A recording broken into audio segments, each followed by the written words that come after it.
Welcome to Lesson 2 of Discover Lucid Dreaming.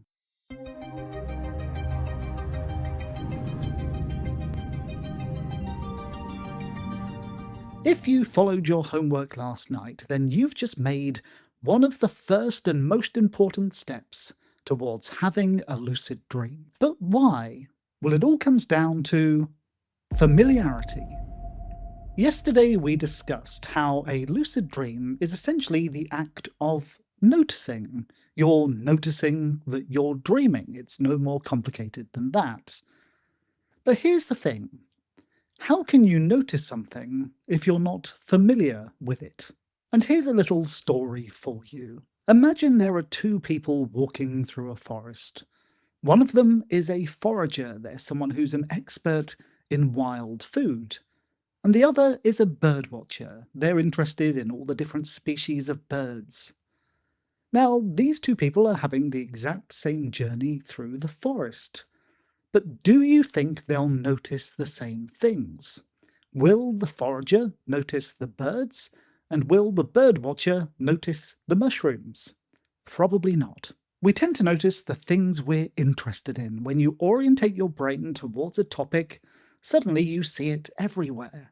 And that's exactly what we need you to do in order to become a lucid dreamer.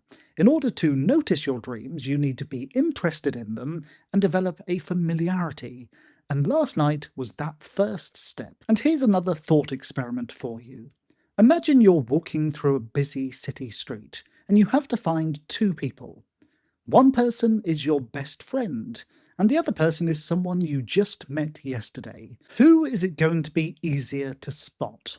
Well, the answer is probably your best friend, because over the years, you've learned all the mannerisms of your friend, the way they walk, the way they hold themselves, the kind of places they'll go, the kinds of things they'll wear. You've built up a very strong familiarity with them. So you're more likely to notice something if you're interested in it and you're familiar with it. And at this point, as a beginner lucid dreamer, you might be interested in your dreams, but you're not familiar with them. So last night's homework was just a simple first step to get you to start to pay attention to what your dreams are like. Essentially, we want you to build a friendship with your dreams. And when you're a lucid dreamer, that's when you've become best friends with your dreams because you recognize them. Building a meaningful friendship takes time. You have to have lots of shared experiences, lots of conversations, really get to know one another. And exactly the same thing is true with your relationship with your dreams. This isn't going to happen overnight.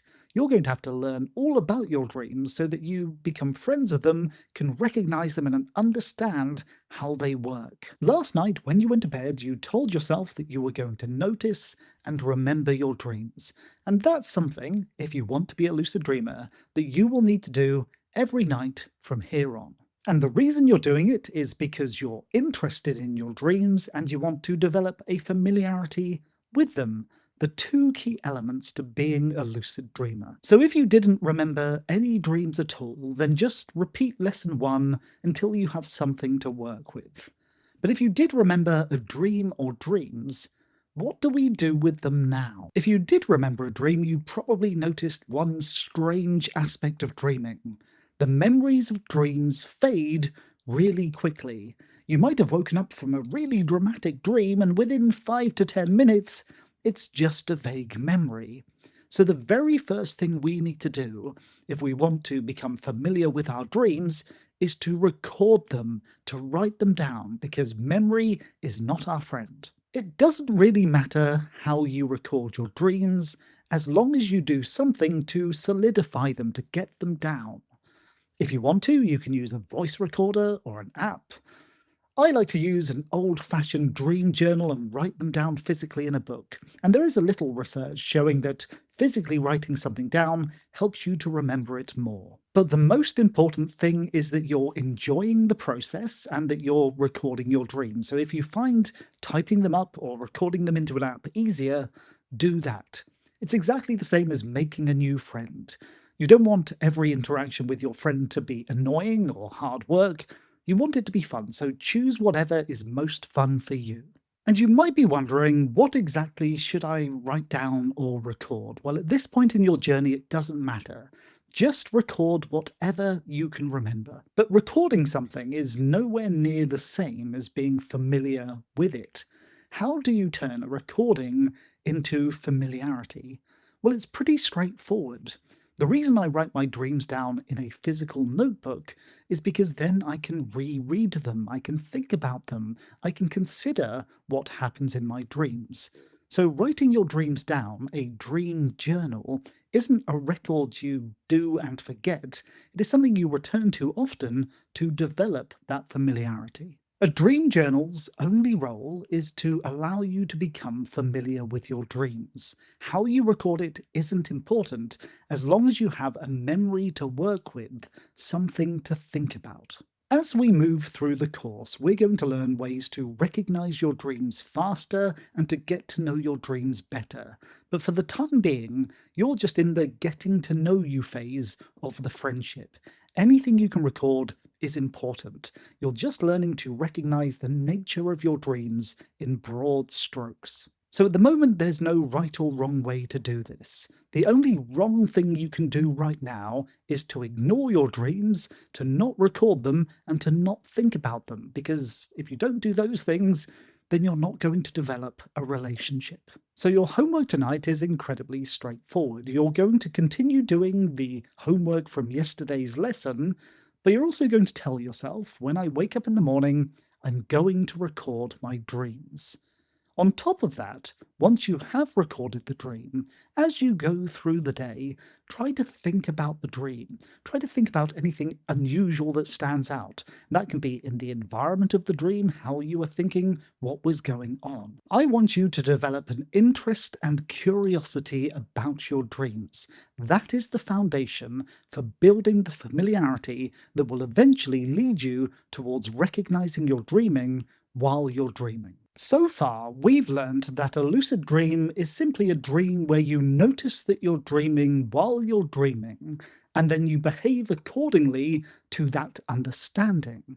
And in order to do that, we need to first learn about our dreams so that we can notice them. And just like the ability to spot a good friend in a crowded street, the ability to recognize your dreams while they're happening takes a while to develop because you need to learn their nature first. But equally, a friendship isn't just about how the friend behaves, it's how you behave towards the friend. And the same is true with your dreams.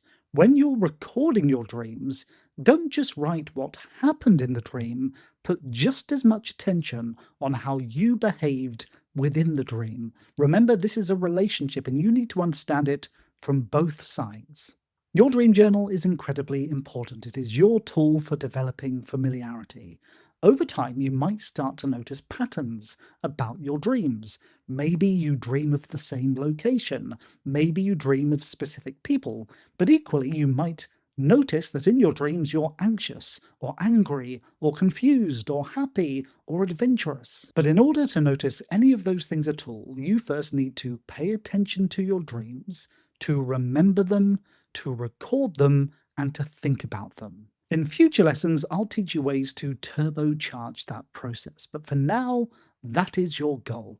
And remember, one conversation does not make a best friend, in the same way that just a handful of dreams won't turn you into a lucid dreamer overnight. But every small step gets you towards your destination. Every time you record or think about your dreams, you are moving closer to becoming a lucid dreamer. For the rest of this course, we'll be turbocharging that process and really developing your understanding of your dreams. But for now, you've reached the end of the free preview of this course. In order to unlock the final 5 lessons, a simple channel membership will do just that. Channel membership only costs as much as a nice cup of coffee, and you can do it really easily. Either hit the join button below and choose full channel membership, or click on the link in the pinned comment.